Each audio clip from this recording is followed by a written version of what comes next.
Bonjour tout le monde. Groupe scolaire Pierre Larousse présente des cours de communication en ligne pour niveau scolaire 6e année. Maintenant, on va faire une petite lecture de ce dialogue. Et à travers ce dialogue, on va essayer de découvrir notre leçon d'aujourd'hui. Donc, soyez attentifs. Ah, Paul, tu vois là, je suis inquiète pour Sophie. Elle n'est pas encore entrée. Elle est très en retard. Elle devrait être depuis 1 heure. Arrête de te faire du mauvais sang. Tu te fais beaucoup trop de soucis pour elle. C'est une grande fille maintenant. Tiens, j'entends son pas dans l'escalier. Tu vois? J'avais raison. Tu es rassurée maintenant. Ah, te voilà. Où étais-tu? Je suis allée chez Tiffany.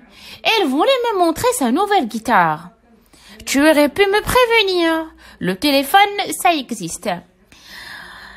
Donc les enfants, ma première question c'est, quel sentiment représente Madame Dupont? Madame Dupont présente le sentiment de l'inquiétude. Elle s'inquiète pour sa fille. Pourquoi elle s'inquiète? Elle s'inquiète parce que Sophie est venue en retard et elle n'a pas averti sa maman au téléphone. Donc, notre leçon d'aujourd'hui, c'est les sentiments. Donc, on va parler des sentiments. Que provoque un sentiment? Qu'est-ce qu'un sentiment? Et quelles sont les expressions qu'on utilise pour exprimer notre sentiment? Donc, maintenant, passons à la deuxième partie.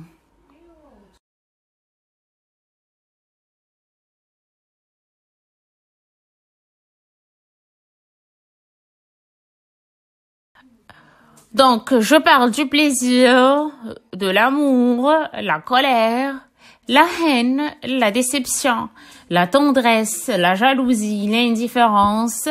Donc, ce sont tous des sentiments. Donc, un sentiment, c'est une composante d'émotion qui traduit un état physiologique. Ça veut dire chaque individu éprouve à l'un ou l'autre moment dans sa vie le sentiment, ce que son cerveau perçoit, ressent envers une telle situation ou envers une telle personne. Par exemple, le sentiment d'amour, la maman provoque ou déclare son amour à son bébé.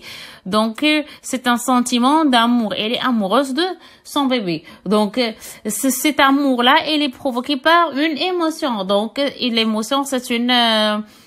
comment dirais, c'est un trouble passager qui est vraiment intense, qui est vraiment très fort, peut-être parfois agréable et peut-être qu'il est désagréable. Donc, les sentiments en général, ce sont des émotions, voilà, ce sont des émotions provoquées par un individu. Donc, pour dire ou pour s'exprimer, ces sentiments-là, on a besoin d'utiliser des expressions qui sont vraiment relatives à chaque sentiment. On va les voir tout de suite. Il existe assez d'expressions pour exprimer le plaisir, la joie, le bonheur, pour exprimer gêne, mécontentement, mauvaise humeur, pour exprimer la colère et aussi la tristesse.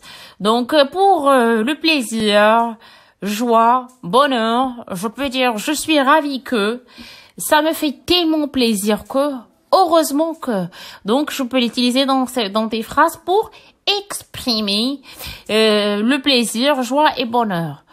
Pour gêne, mécontentement, mauvaise humeur, ça veut dire triste, qui n'est pas heureux. Donc, on peut dire c'est embêtant, c'est ennuyeux, c'est dommage, ça suffit. Donc, j'ai pris les expressions juste à titre indicatif.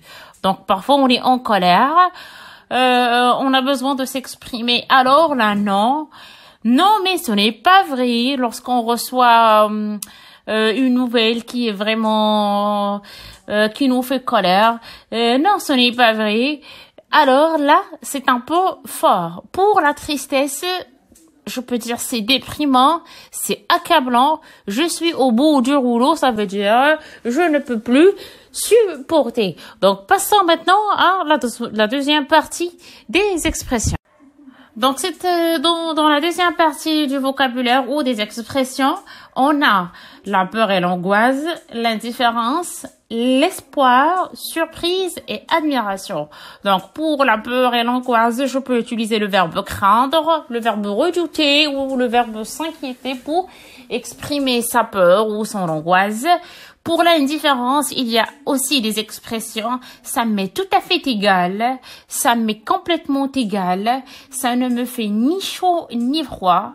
Pour l'espoir, je peux dire j'espère tout simplement ou pourvu que. Et pour la surprise et l'admiration, oh là là, dit-on, est incroyable. Donc ce sont des expressions qu'on a besoin de les utiliser pour former des phrases, pour s'exprimer et pour dire notre sentiment envers quelqu'un ou envers une situation. À bientôt dans une nouvelle leçon. Merci, votre maîtresse qui vous aime.